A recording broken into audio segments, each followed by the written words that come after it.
परमेश्वर के जीवित और सामर्थी नाम में आप सबको जय मसीह की स्वागत करती हूँ। प्रियो, आप सबका the Lord is my shepherd channel पर आज महीने का प्रथम दिन है 1 अगस्त 2026। आज के इस दिन में मैं आप सभी का हृदय से स्वागत करती हूँ the Lord is my shepherd channel पर। प्रियो, आज का वचन पिता ने मुझे और आपको जो मनन करने के लिए दिया है वो आधारित है परमेश्वर सदा हमारे संग है। इस पे हमें विश्वास करना है कि परमेश्वर सदा आज, कल, परसों और आने वाले भविष्य में भी मेरे और आपके सामने हमेशा साथ में हमेशा रहेंगे और रहते हैं। बाइबल से देखेंगे मत्ती रचित सुसमाचार उसका 26वां अध्याय उसकी 20वीं आयत हमें बताती है, और देखो मैं जगत के अंत तक सदा तुम्हारे संग हूँ। कितना बड़ा वादा परमेश्वर ने मुझसे और आपसे किया कि मैं जगत के अंत तक, जगत जब तक अंत होगा तब तक वो हमारे साथ है। तो हम क्यों डरते हैं?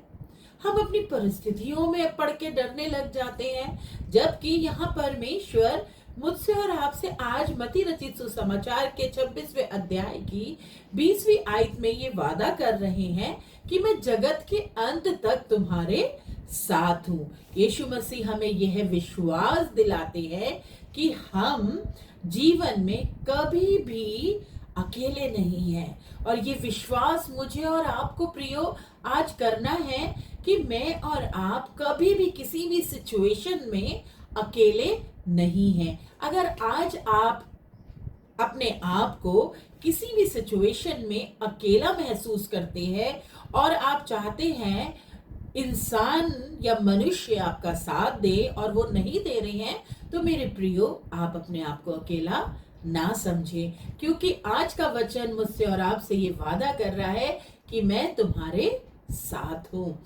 कभी कभी ऐसा होता है कि हम अकेलेपन में प्रभु से प्रार्थना करना भूल जाते हैं, इतना डर जाते हैं परिस्थितियों से कि हम प्रभु को भी याद नहीं करते कि हम प्रार्थना करें, विनती करें, वचन को पढ़ें या अपनी प्रार्थनाओं में प्रभु से अपने लिए सहायता मांगे, क्योंकि प्रभु मुझे और आपको सहायता देने के लिए हमेशा तैयार है।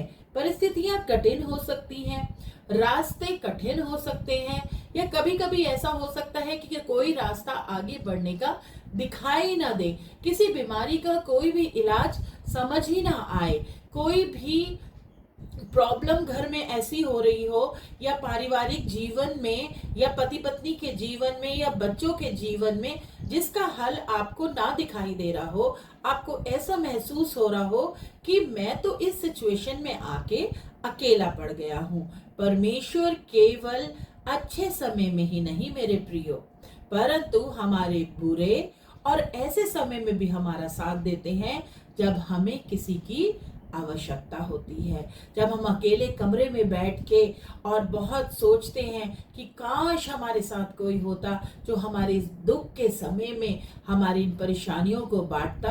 तो निराश मत होइए, इस वचन को मनन कीजिए और ध्यान दीजिए। आज ये वचन आपके लिए ही है, क्योंकि शायद आप अपने जीवन में अपने आप को अकेला और असहाय महसूस कर रहे हैं। तो आज प्रभु आपसे कह रहे हैं मेरे प्रियो कि डरिए मत, देखो मैं जगत के अंत तक सदा तुम्हारे साथ हूँ। एक मनुष्य हमारा साथ छोड़ सकता है, एक दोस्त हमारा साथ छोड़ सकता है, लेकिन प्रभु हमारा साथ कभी नहीं छोड़ते। संघर्ष के समय भी वो हमारे साथ रहते हैं, हमारा हाथ थामे रहते हैं। इसलिए हमें डरना नहीं है, रुकना नहीं है, निराश नहीं होना है, बल्कि डरने और निराश होने के बजाय विश्वास करके प्रभु का हाथ थाम के आगे बढ़ते जाना है। आज आपको और मुझे क्या याद रखना है अपने जीवन में? बहुत ही खूबसूरत लाइनें हैं। परिस्थितियां बदल सकती हैं, लोग साथ छोड़ सकते हैं। आज आप संपन्न हैं, अच्छा रह रहे हैं, खा रहे हैं, घूम रहे हैं, अच्छी लोकेलिटी में रह रहे हैं या फिर अच्छे दोस्त हैं, परंतु कल सोचिए ये सिचुएशन बदल जाए तो क्या वो दोस्त आपके या वो लोग आपके साथ रहेंगे? हो सकता है परिस्थितियां बदल जाएं, लोग साथ छोड़ देंगे, लेकिन यीशु का साथ कभी नहीं छूटता। ध्यान रखिए मेरे प्रियो, मैं अकेला नहीं हूं, क्योंकि मेरे साथ मेरा प्रभु यीशु मसीह है। आज ये वादा वो मुझसे और आपसे कर रहा है। और अभी इसी वक्त अगर आप अपने आप को किसी सिचुएशन में आके अकेला महसूस कर रहे हैं, तो अपनी जगह पर बैठे बैठे अपने दिल पे हाथ रख के विश्वास के साथ अपनी आंखों को बंद करके ये शब्द बोलिए, मैं अकेला नहीं हूं, क्योंकि मेरा प्रभु यीशु मसीह मेरे साथ है। जय मसीह की।